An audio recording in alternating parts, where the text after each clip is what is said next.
Hey everybody, me and Yvette here. Just a quick note to admit to you that we bit off a little bit more than we can chew. Like, as you know, we both have our full-time jobs and also a family and also a business to run. And also a podcast to give you all the information that we need.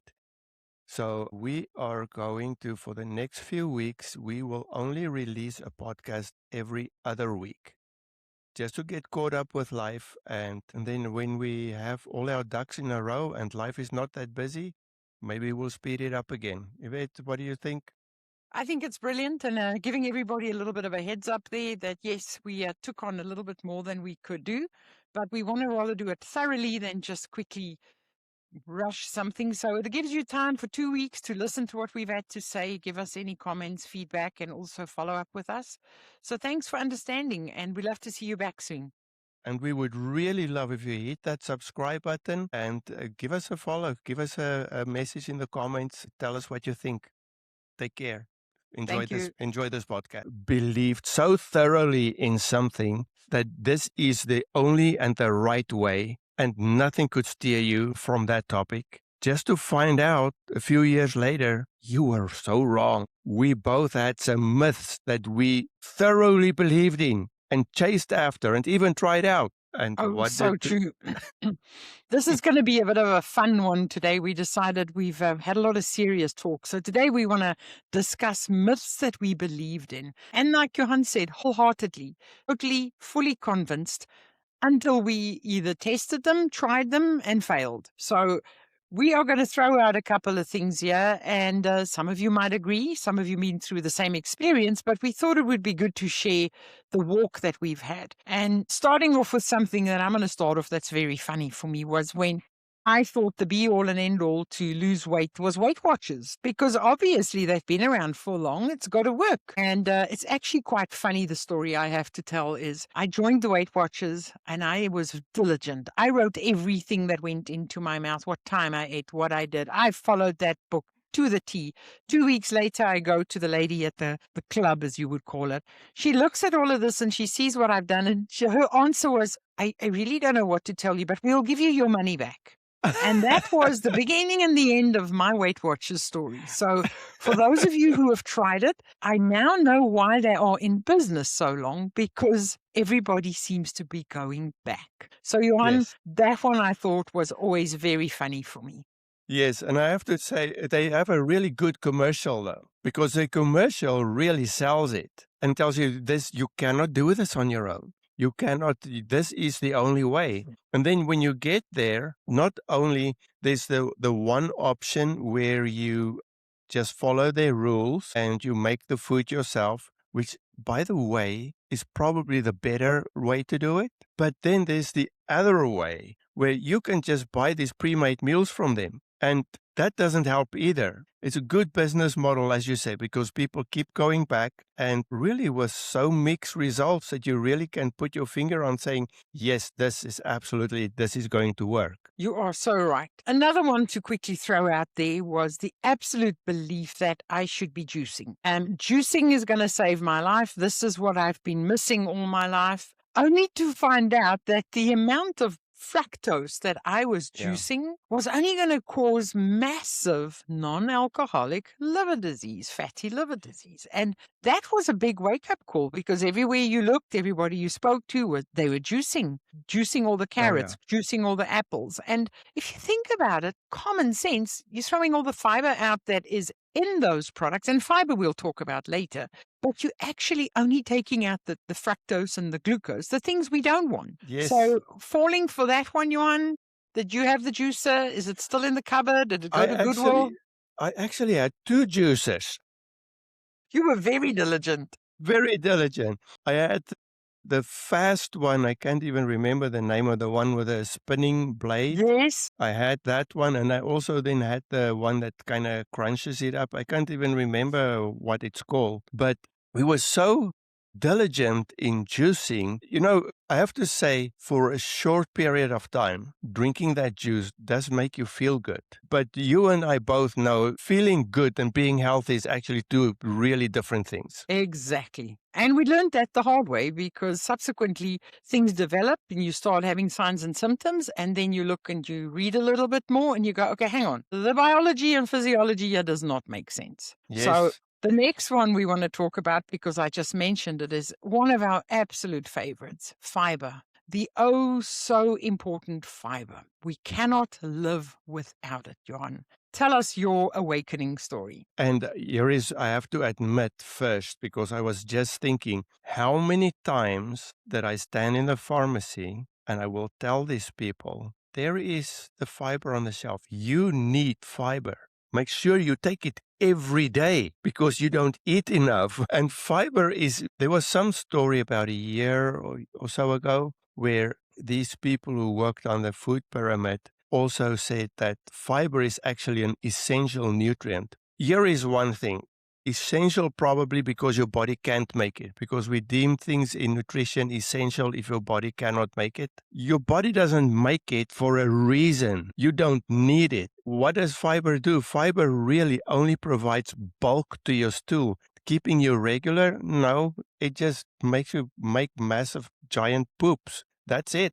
And apart Yeah, from that, the part I don't understand, like you're saying, why would we want big stools? yeah, and I don't get it. If you think what fiber also does, because if somebody ingested a toxin, they ate something poisonous, we also give them fiber. Why? Because it binds to the toxin, but it doesn't only bind toxin, it binds all your minerals. And it binds some very good nutrition that you need actually to absorb to give you more life and vitality. And if once it binds it, the fiber does not get absorbed in your body. No. Let's just face that, because people, you don't know what you don't know.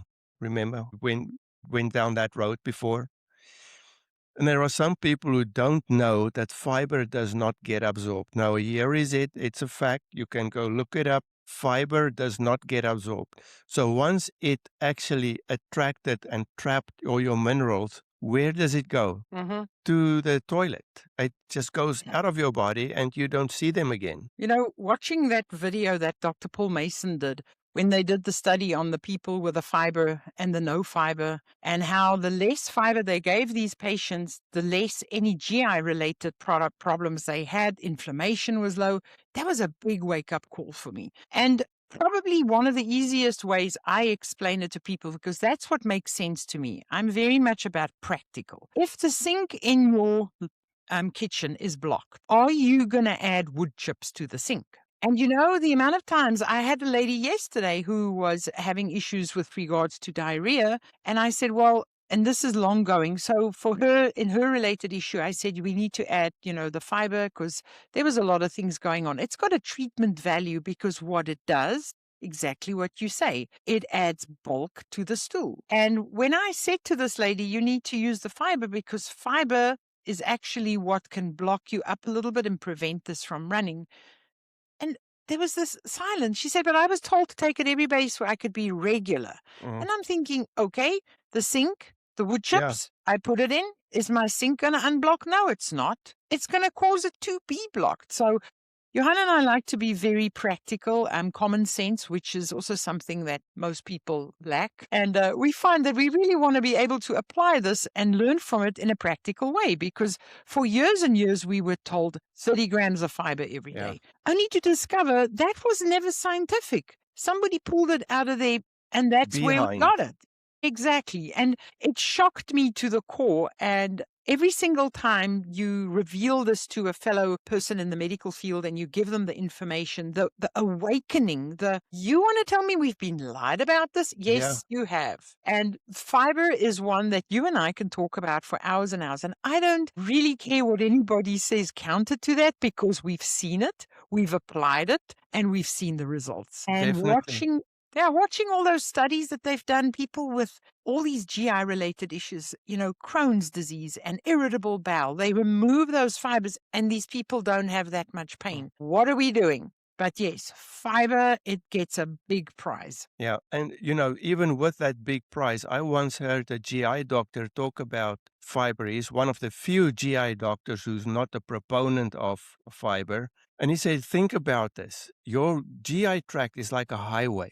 And do you really think by having more cars travel on that highway is going to keep the highway intact? He says pretty soon it's going to have potholes because there's too much traffic on it. He said, you don't need to poop 2, 3, 4 times a day. You don't need that fiber to provide the bulk, stretch out your colon and scrape. Remember the little broom? Everybody think if you eat the fiber, it's a broom. It brushes you clean. It brushes probably, but it probably brushes some epithelial cells on the inside of your colon away too. How healthy do you think that is? Well, then we're touching on what we said a little bit earlier when you're juicing, and I was speaking about the fiber. So, in case somebody's not metabolically ill and they don't have massive non-alcoholic fatty liver disease, and you do still eat fruit, that's when we do encourage you eat the fruit in its natural form, because the fiber is in there to absorb whatever extra fructose it will release. So that makes total sense. I can understand it, but eating the one without the other or only eating the one makes no sense at all. Not at all. Definitely. And the juices, what is one of the things we give our little children because we love them so much? Apple juice, orange juice. Which is loaded with fructose. And many times that apple juice is not actually real apple juice. It comes from some manufacturing plant where they add high fructose corn syrup to it. And fructose, apart from being poison to your liver, it's the fastest way to get fatty liver. It's also a toxin to your mitochondria. You might as well give that child a beer for breakfast. How would that be? I think they'll be better off, to be honest. Yeah, very I true. really think they'll be better off. Now, one we're going to love, because this is so much in the news, everywhere you go on social media. Fat causes fat. I remember watching, I was early years in pharmacy school, first or second year. There was this infomercial, this long extended commercials they had on TV with this real sexy lady with a short white hair doing some aerobics, and she had this diet plan that she was promoting, and her big slogan was "Fat will make you fat." And that makes so much sense. Totally, because we all want to look like the lady in her aerobic stockings and her leotard from the 1980s. My goodness, were we so dull to believe that, to think, and obviously immediately started eating everything lean. If there's chicken, oh no, don't eat the skin because that fat in there will make you fat. When you get a steak, oh, you have to trim it as lean as possible. I don't want that fat. And that was so stupid. And if we buy milk, we have to buy fat-free milk. Yes. We have to buy fat-free yogurt and any fat-free dressing. And the sad part of it is, and I'm embarrassed to say, I fell for that one hook, line, and sinker. The stuff tasted so bad that the only way to make it palatable was when I was alerted and awakened to go read the label. I'm like, okay, hang on. They had to put all of this stuff in there to make this so that I could actually eat it. And waking up to the realization that fat is the foundation for our cholesterol, is the foundation for our immune system, our vitamin D, all our hormones. Why do we have so many people with hormone problems? Because they probably grew up in the 80s and the 90s when they were told fat is bad for you. And when you connect these dots, it's embarrassing to say, I actually believed that one. But now that I see the science in front of me, and when Johan and I like to talk about the science in front of us, it's the real science. It's not the one that has been strewed so we could sell something or make more money. It's literally going A plus B gives me C. And why did I not see that? Yeah. And I think the fat one was a big, big one. That was a big one for sure. And if you think, there's a term that is used for people who do the scientific studies and they do the peer review and they talk about cigarette science. Now that is an actual term because way back when cigarettes were just made popular, they were actually made popular by doctors. Advertising was all in the medical field. was all in the medical field. Smoke a pack a day to keep the doctor away. That was a slogan. And now we know so much better because after how many people have died from lung cancer, now we know that cigarettes are not healthy. That same thought is just transferred to other things. Fat that we thought is going to make you fat, it was also deemed the evil twin of heart disease, which was never the case. It was all done just in order to sell you more seed oils. And now that we also in this era, Johan, you're talking about research, a lot of it is being revealed that research was manipulated to give us those results. Yes, because there is a lot of those studies is now being subjected under a thing what they call meta-analysis, where they take all these studies together and look for the flaws and also what was done right. And sometimes that one tiny little flaw was that you think, oh, it just accidentally just put it in there. Mm-hmm. Totally change the conclusion of the study. And if you really look at it and you follow the money, in science, you also have to follow the money. You can find that you don't know if that was really done on purpose or was it accidental, because somebody got paid. It's manipulated, yes. There's no way. I mean, I believe in coincidences, but some of these are, strangely very coincidental, because all of a sudden at the same time there was something being developed that would benefit from the study. So when you start connecting those dots, things become clearer. While we talk about fats, let's talk a little bit about cholesterol. That is, it's going to clog up your arteries and you're going to die. And talking about those, I remember I did a study. I went back and I took a look at every time that the Heart Association or whoever power may be put out a new guideline for what your cholesterol number should be. And you can actually go and you could just Google it. It's available to everybody.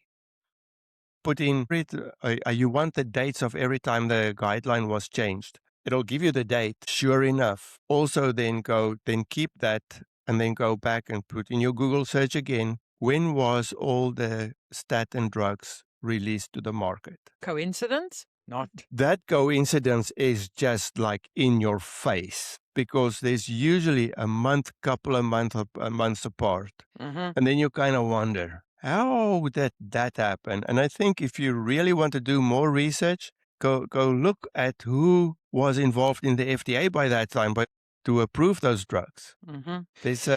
There's a very strong correlation there. And if you think Johan and I are conspiracy theorists, no, we're not, because all of them have come true. So we kind of out of them. So just to, if you think that kind of weirdness. But yes, we've seen that. And we've noticed that the things that get demonized is part of our human bodies, part of our life. We've spoken about the cholesterol. We've done a whole talk about it. But if you can ask yourself the following question, and I think this is basic common sense. If my liver is producing 80% of my cholesterol for my body, why is it so bad? Why do I need something to shut that system off? Why? And that is, once you ask people that question, it's kind of like a light bulb moment, and they go, really? I didn't know that. I thought it was a bad thing. And every time somebody uses the terminology cholesterol is bad, I'm just like, if you did not have it, you would surely die. And that is what happens. That is true.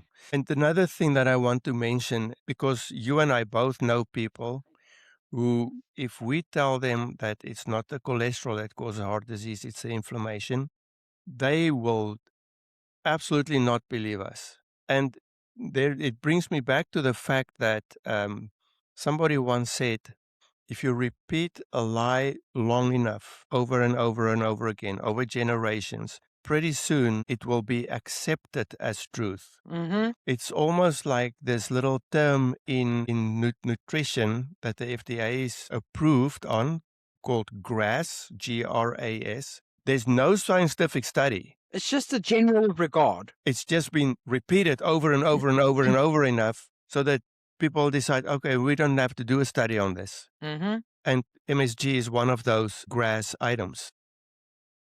Yeah, it's shocking, when you look at things like you've said that have been repeated over and over, nobody questions it. The standard answer is, but that's what I've heard.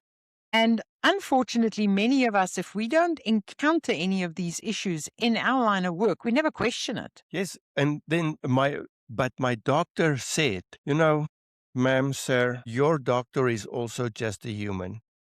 He might be special and he might save some lives. Yes, I don't take that away from them, but he's human. And Mm-hmm. us humans can be intimidated and influenced. That's probably one of our biggest flaws. Exactly. Without doing any proper research or groundwork for what is being told. And that can apply in many things. I mean, there are statements that people make in general in life. And when you ask them, where does it come from? Well, I've always heard it. I just thought it to be Yes. true. Asking yourself some of those things that come out of your mouth and where did you get that info from? And then the one we can tack on right here is red meat is bad for you. You are going to die, die, die. If you eat red meat, your lifespan is going to be shortened. You're going to have all your kidneys are going to pack up. It is the worst thing for you. So this again is when I ask, if you believe in God, the creator, and you believe God created the heavens and the earth and all that roam, and when Noah left the ark, God said, you can eat of all of these. And when Jesus died on the cross and he told them, you are not under the law anymore with the old foods, you can eat of these things. Why is red meat so bad for us? Yeah, there's no reason. But we've also been told you have to eat your vegetables, and mostly from our parents and our parents from their parents, and probably not still further generations back. But there's no value in the. We talked about the fiber. Vegetables is basically the only thing you get from it is fiber, because all these nutrients that is in there, you're not going to absorb it because of fiber and the oxalates and all these other things going to prevent your body from using it at all, Mhm. unless if you juice it. And then you can get all the sugar and the fructose with it You're getting all the high and kill your concentrations of liver. Yeah. exactly. It's an absolute no-brainer because I always think it's very interesting when you take a little child and they start eating food and you have different foods out of them. A child does not normally naturally grab the broccoli and the cauliflower. But if you put up some sliced up eggs and you put a little bit of meat, guess what? Those kids eat that. I've seen Yeah. that with so many kids. I remember as a child how we had to be bribed. Well, come on, eat your vegetables, otherwise you're not going to get dessert. Well, we probably didn't deserve the dessert either, but that was the way we were bribed to eat our Mm. vegetables because it's truly, really not nice, even though I ate stacks of it. But think about it. And red meat is bad? Not at all. If you really go look at the nutritional content, not only nutritional content, Yvette, the absorbability of that nutrition, the nutrition that is in meat is so much, your body can actually utilize it. Mm-hmm. It gets absorbed. Take a simple thing like iron. People say, oh, but you have to eat your leafy greens because your leafy greens have all the iron in it. If you go look at firstly how much it contains, not really a whole lot. And then after that, look at how much your body will actually use after you ate it. It's negligible. And the iron that is contained in a beef steak, so much better. And it's actually heme iron, which is already chelated the way it is in the red meat. You absorb it right away and it goes into your cells, and you can actually build some blood now. I know somebody who went to donate blood. She donates blood regularly, and her iron levels dropped. This is after taking an iron supplement. So now she has to go for donate blood, because every time she gets it, they say, oh, sorry, your iron is too low. You can't donate blood today. Now she eats a steak the day before and the morning of and go donate blood, and there's no problem. Iron perfectly. Let's get your blood. It's very bioavailable and the body knows exactly what to do with it. And you know what? When you were talking now, I thought of another myth I want to just add in here. And it's not a medical myth, but it will help you. And that's the myth that Google is always right. And the reason I'm throwing that one out there is if you go and put in food high in iron, you're going to get all these leafy green vegetables. You're going to get all of these things. And then at the bottom end, it'll have some red meat and fish and chicken and, like at the end. But you don't have to be clever. You don't put Mm. in what foods are high because we now know that Google cannot be trusted. It gives us a skewed value.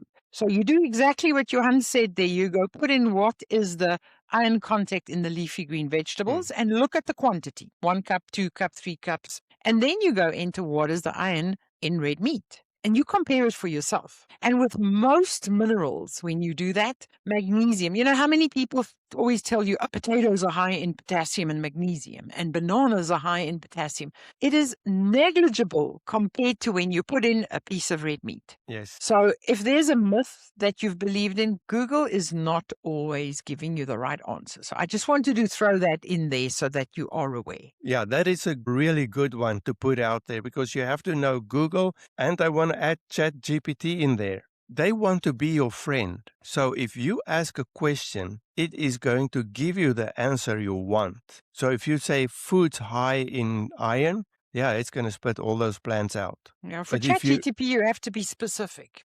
yes, You have to say, is this one higher than that one? yeah. And then you might get an answer that is Yeah. actually true. Mhm, But mhm. just to ask a general question, no, it's going to throw it out there.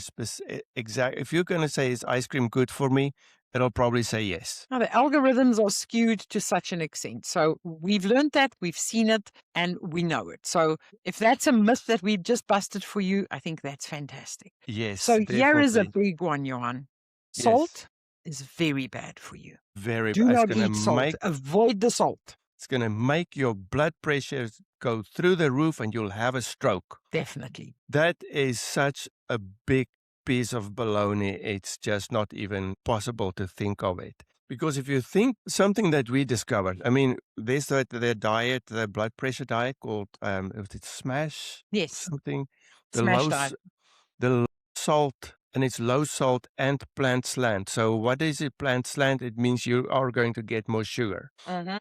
So yes, if you get more sugar, your insulin is slightly elevated. And then the insulin tells your kidney, okay, you have to reabsorb every little bit of salt that you get into your body. Then your salt is bad, because if you do have too much sugar in your body. But the moment you eliminate the sugar out of your diet, now that signal goes to your kidney, to the antidiuretic hormone, saying, oh, you don't have to keep on to the salt anymore. We don't need that. Mhm. And now you lose it, and all of a sudden you have muscle cramps, and why do I feel so bad? Because you don't eat salt. And many headaches, we've both found that out the hard way, is a lack of minerals. And if you just put that little pinch of Redmond salt under your tongue, wow, headache went away. How did that happen? Miracle, you're a magician. You know, this one of salt never ever stuck to me. I have to admit, because I do believe our pharmacology school, when we went to pharmacy school, the way they did the description and how we learned the whole from the kidney, the function, and the how the body reabsorbs in the different areas, the nutrients and the minerals. And when some of the cardiologists and doctors at the hospitals I was working in would say people need to avoid salt or they're on a low salt diet, I would always run through that whole thing again. Okay, this is what the body does. Our body is in homeostasis. So to be able to keep the equilibrium, we've got to let go of this mineral. We've got to grab onto that mineral. And it never, ever made any sense to me that you tell somebody, don't eat salt. Now, I do understand that if you are obese, if you are eating a very high sugar diet, like Johan said, yes, your salt is going to it's going to accumulate in the body, but don't blame the salt for what the sugar did. And again, when I think about the whole physiology of how the body tries to release that, it never made sense. And I think for a long time, I just kept it on the quiet. But the more and more people came up front and said, but hang on, if I don't get the salt, and first of all, I've heard and seen of people go absolutely bonkers, crazy with no salt. Your brain function is very Yes. affected. The headaches, and people have been institutionalized for not eating salt. The leg cramps, your whole metabolism. I mean, we can spend time on salt for hours and hours, but the big thing is for people to know that that is a myth. Yes. It has been busted. You cannot live without salt. And also another thing, Johan, I want to ask you, have you ever tried to overeat on salt? Impossible. There's I no way. think you'll throw up before that happens. Totally. You will definitely not do it. But we can overeat on sugar. Easily. Because the thing is, if once you eat sugar, that trip switch to tell you you've had enough, it doesn't work anymore. It's tripped. It's done. Yeah. So, when anybody says to you, no, avoid the salt, you know what? Eat your salt to your taste. You won't eat too much of it. If the food is too salty, you're going to go, bah, bah, bah. And And that's how we made. even put some in your water, because I don't drink water without a little bit of salt in it. And here's the reason for it. One thing that I understood in biochemistry in our anatomy and physiology classes was the communication between different parts of your body, like your nervous system, cells. We can even talk about glucose transporters, all these different things. All that communication is very much electrical conduction. Without salt, what many people don't know, the electrolytes in there is actually metal ions. So like sodium chloride, sodium has a positive charge, chloride have a negative charge. In order for some of those signals to go through, you need those different charges in order to get the message across. The simple thing in your nervous system, if you look at the synapse in your brain, for those who have depression, you already know by now the serotonin and stuff like that. And if you go look at the inside of that synapse, there has to be a certain charge at the endpoints of those two nerves in order for the serotonin to be released and for the serotonin to be reuptaken. If those charges are not there, then it's not going to work well. And if you remove all the metallic ions out of your nutrition, where is a charge going to come from? Things might not work the way you're used to if you take the salt out of your diet. And you touched on another one, yeah, because a lot of people don't put the two dots together that the potassium and the chloride, the sodium and the chloride is a precursor for your stomach acids. Yes. How many people do we have that's got reflux? How many people that we know of, they are burning up and they all, I've got too much stomach acid. No, you don't. You've got too little. Yeah, you don't have enough. Yep. Because if you don't have the sodium and if you don't have the chloride and it cannot split up to have the HCl, your stomach acids go down. And it is crucial. We've spoken about this. This is a crucial part of your body's first defense mechanism, your metabolism, how good and bad you feel. So there are so many areas that salt is needed that if you have been cutting it out, you've really done yourself a disservice. Definitely. No doubt. So now, we did speak about cholesterol, but there's so much of it going around with cholesterol is bad and people trying to convince us and that. And I noticed that there was, again, another notification about the cholesterol guidelines. So we will definitely be keeping our eyes open to see what is going to be released next. So just for those of you who have noticed this is coming up a lot on social media. For sure, because now they want your LDL cholesterol to be below 50. No, thank you. I've tried that. Talking about the myths that we used to believe in, I believed that cholesterol is clogging up your arteries and you're going to have a heart attack. So when I became 40, I just, I need to go see my doctor at least once a year to make sure that I'm not going to die from a heart attack. And obviously cholesterol came up, and so we tried to get your cholesterol as low as possible. That did not make me feel good. I felt horrible. I started to avoid people. I started to avoid social gatherings. I had no energy and all these things. And then I thought, why can't I remember things? I started to not be able to remember. Maybe I need to go online and see if I can take something to protect my brain. Finally, me and Yvette, and it was Yvette, I said, why don't you try this? Threw all that low cholesterol garbage out, started eating only red meat and fat to my liking. And all of a sudden, it is as if my brain gets switched on. And then we went further down that rabbit hole to say, okay, but now I'm pretty sure my cholesterol is nice and high now, but now I'm probably going to die of a heart attack. I feel great. Not so. Not so. There was so many studies that actually is recently being it's not that they've been released, but nobody ever talked about them because they were buried by the industry. They found that people with the lowest cholesterol have the highest incidence of all-cause mortality, which means if your cholesterol is the lowest in your town, you're probably going to die of something before anybody else. Yep. And on the road to that, you're not going to feel very well. Yeah. And this is the part, this is the one other myth that I was thinking of, and I love this one, is that when patients say, the doctor loved my numbers, and people say numbers don't lie. Well, in actual fact, numbers do lie.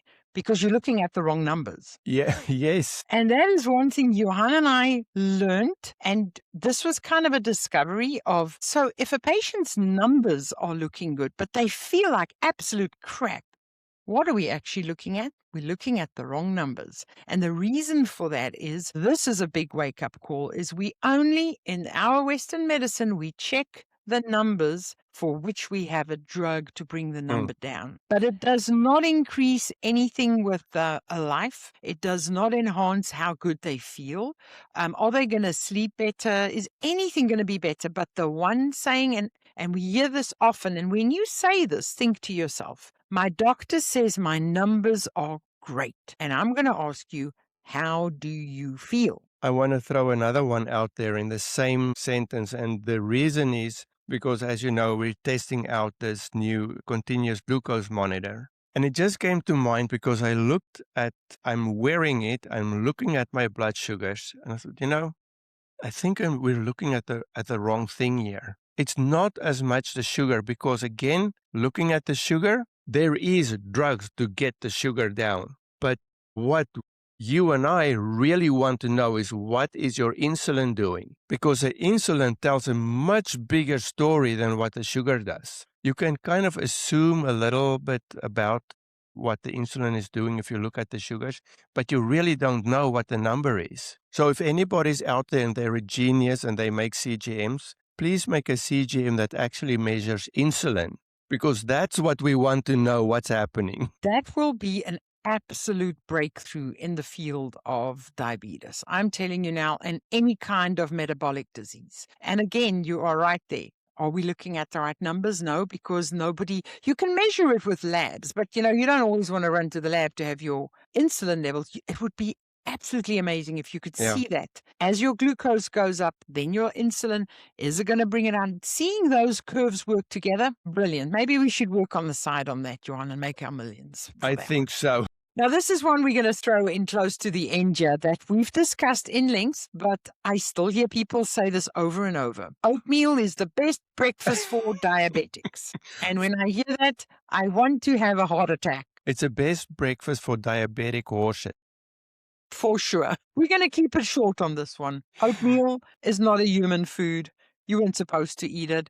A bowl of oatmeal has about 50 grams of carbs in it, which you should not be eating. It doesn't have nutrients in it. Why don't you just have the eggs in the morning? Yes. For Pete's sake, there's nutrients, there's minerals, there's fats. Why not eat the eggs? And especially if you're already a diabetic, what are you doing eating oatmeal?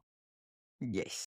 You don't need that 50 gram of carb, and that is just from the oats. That's not from everything you're going to put on it to make it actually palatable that you can eat it. A bit of honey, a little bit of blueberry. Oh, there's so many things you can add on there to make it really nice. But it is not a healthy breakfast. So if you can break that slogan, we've gone a far way. And this is one that I always like, is in the medical field, we love making the statement, do everything in moderation. How does that make you feel, Johan? What comes to mind?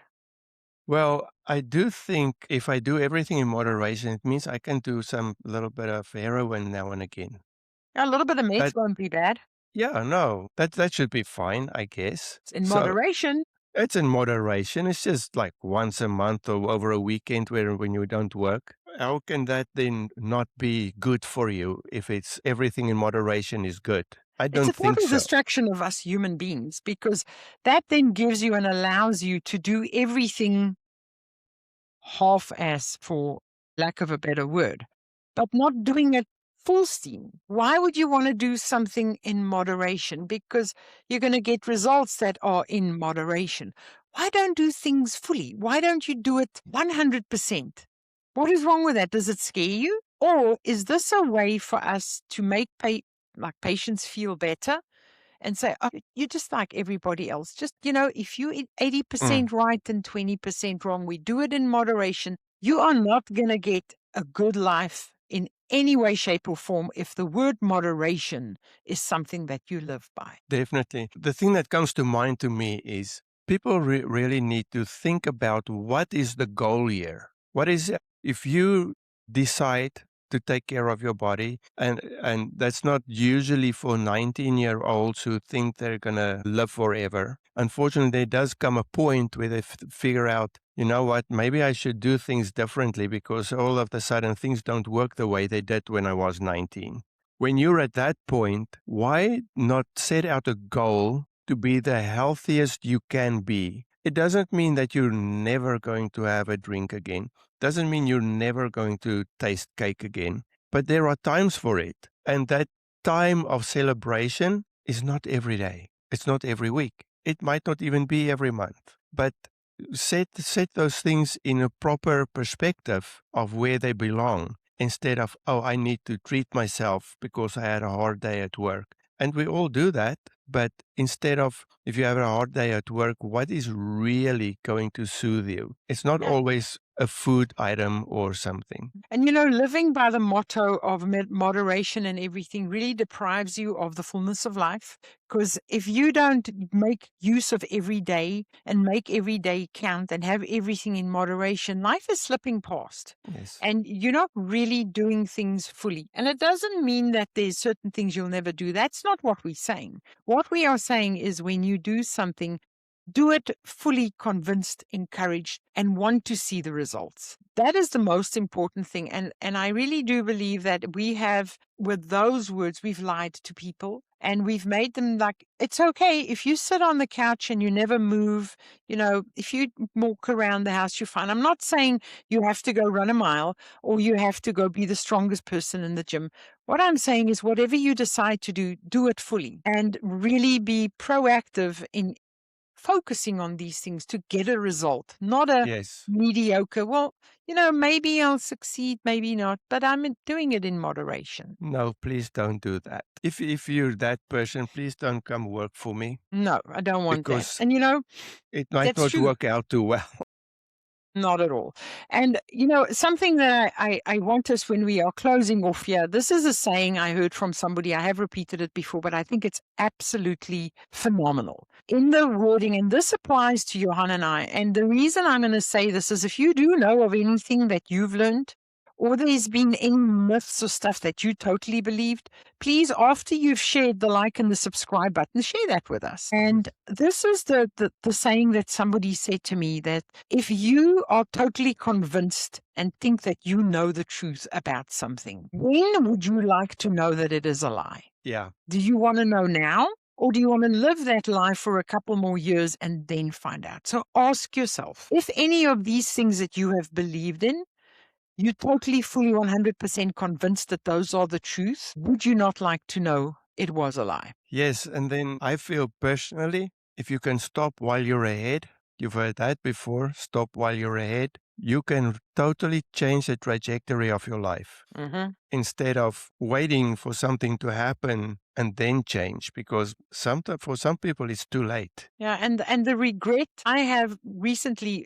faced, where somebody had the regret of knowing what they were doing was actually detrimental for their health and their family. And the absolute annoyance and angry with this person, with themselves, for saying, why did I believe this? Because this could have changed our life long ago. So when you do get stuck on some of the things we say and you think, oh, no, they're talking baloney, stop and think, because it might just change your life. Yes, I think we gave everybody some food for thought here. And maybe a few good giggles and laughs.